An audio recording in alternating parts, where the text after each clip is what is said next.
Hello, everyone. Alexander Love here. Happy to be here with all of you today. I am so excited to let you know that this spring we are going to be launching a Lumina Process Level 1 certification.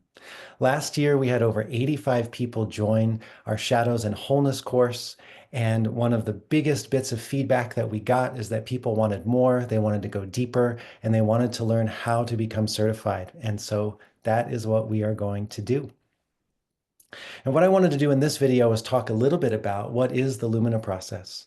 Because the Lumina process, it emerges from the ontological coaching tradition and offers some additional possibilities within the domain of parts work that really support powerful transformation. In the ontological coaching tradition, one of the things that matters most to us is this notion of how our observer, our knowing lens, gives rise to certain states of being and a certain reality. And one of the main things we focus on in ontological coaching is how to take a look at how we are looking, how to look at the observer in such a way that then we can have a whole new array of choices so that when we transform this observer, this transforms our state. This transforms the world that we live in. Now, what the Lumina process does is it builds upon this idea of parts work, the relationship between our observer and the arising reality that we are experiencing in this world. And what it does is it's going to build upon parts work traditions that recognize that we are not just one observer, that we are actually a human being who is filled with multiple observers.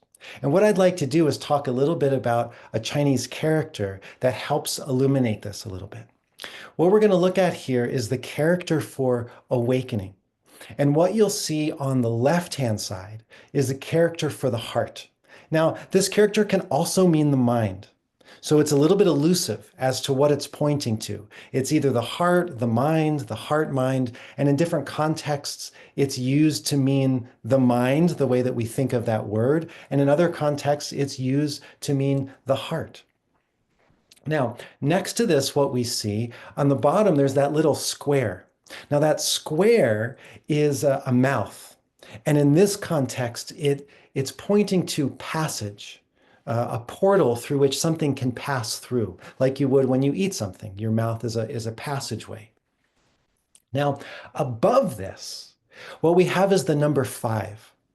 Now, this number 5 is a symbol that has really rich meaning. What it shows are two lines representing heaven and earth. And then the stuff in the middle is basically meaning everything between heaven and earth, whatever you can find in all the directions, everything between heaven and earth. But you can see that it's crossed. It's everything between heaven and earth that is in an interdependent symbiotic relationship. So the implication here is that the heart is a passageway through which we can discover ourself. That character on the right with the mouth and the number 5, it means I or me. So the heart is a passageway through we can discover the self, and the self is understood here as a multiplicity. It is made up of many things, not just a single thing. So with this in mind, what we can do is look within the territory of parts work, which are modalities that focus on these various aspects of the self. There's a part of me that is scared, but at the very same time, there's a part of me that's feeling excited. There's a part of me that wants to hide. There's a part of me that wants to yell at my kids. There's a part of me that wants to stay home and never do anything. There's another part of me that only wants to just charge forth and get everything done. And so what we can discover here is that each of these parts of the self have their own observer, see their own reality, and have their own states of being. And many times, these different parts of the self are in conflict with one another.